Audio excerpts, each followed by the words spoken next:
So here we are. Let's click on Snapseed, and your first prompt is going to be to tap anywhere to open a photo. Note that I can do this by swiping just up and across for most of the editing features on this phone, which is a feature that I absolutely love.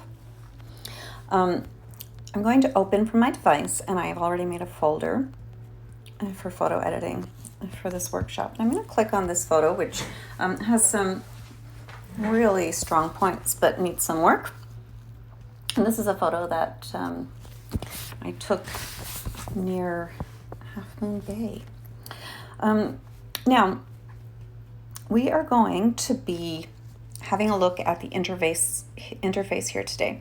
And what we're going to do is we're going to skip the look section. This is just, it's going to allow you to create filters. And I don't want to do that. We want to look at some more targeted editing. So let's go into Tools.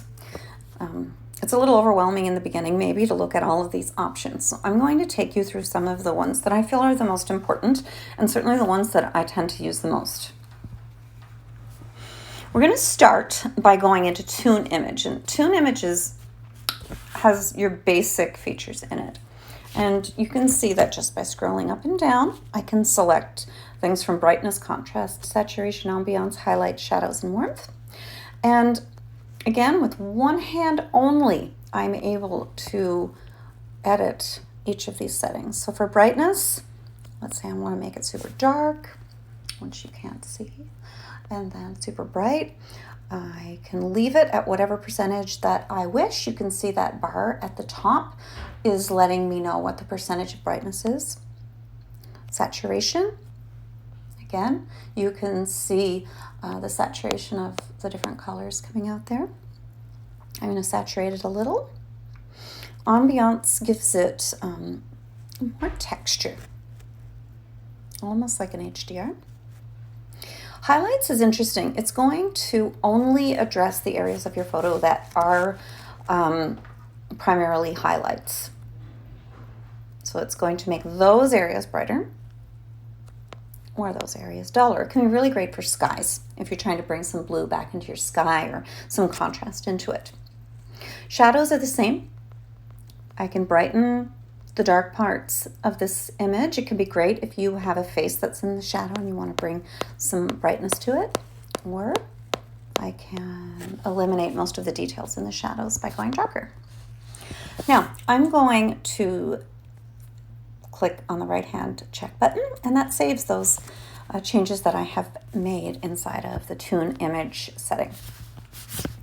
Now, I'm going to just go through a couple of the basic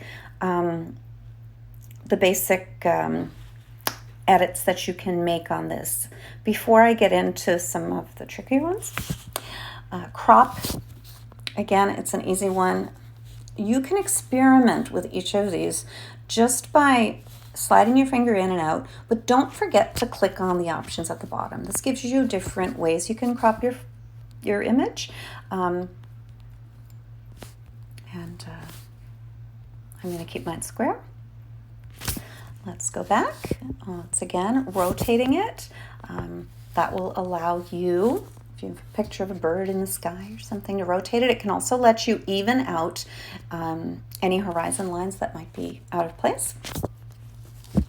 Perspective can be really neat. If you would like to give your image some post-editing perspective, that can work too. You can see I'm making it look like I'm right down on the floor there. I can definitely, I'm not going to save that. I wanted to go back to where it was. It can definitely warp your photo, and if you use it too much, but with a touch of it can really help.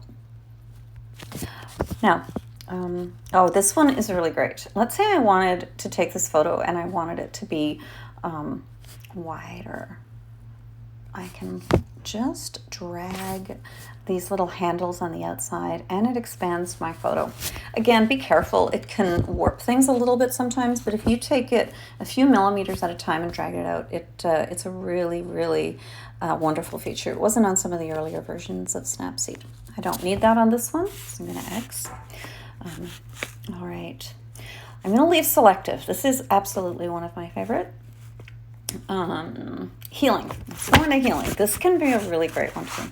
Now, it's tricky, so you might want to practice this a little bit. But healing allows you to take any object that's in your photo and eliminate it. You know, if you have a person walking down the beach and you want it to look like it's just you.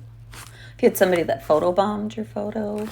I've just taken out those windows and you can barely see that they were ever there. Sometimes, oops, that was an accident. So I'll just undo that part and save. All right, I actually like those windows, but for the purpose of this photo, let's edit it that way. I also want to go back in with my crop and crop that more evenly so that the door is in the center. And I'm going to bring it down. I don't want too much of the roof in there. All right. Okay, let me see. HDR, amazing for bringing the details into a photo. What an HDR does is it takes a brighter photo, a duller photo, and a photo that is both over and underexposed, and it merges them all together. So what you end up getting is a photo that keeps the details in all aspects of your picture. It's something that photographers use, but the feature's been brought to our iPhones, which can be really great. Now you can see that the strength of it is pretty intense there, but it'll give you an idea of what it does. So it's neat for any of these features to go really intense and then bring it back to where you like it. So I'm going to keep it there. I love that amount of texture in the walls. Okay, and you can adjust within this other elements too. Okay, so I'm going to keep it there. Now, moving on, drama is a filter. I really like it. Check it out. It's easy to use. Vintage, another filter, and grainy film, another filter.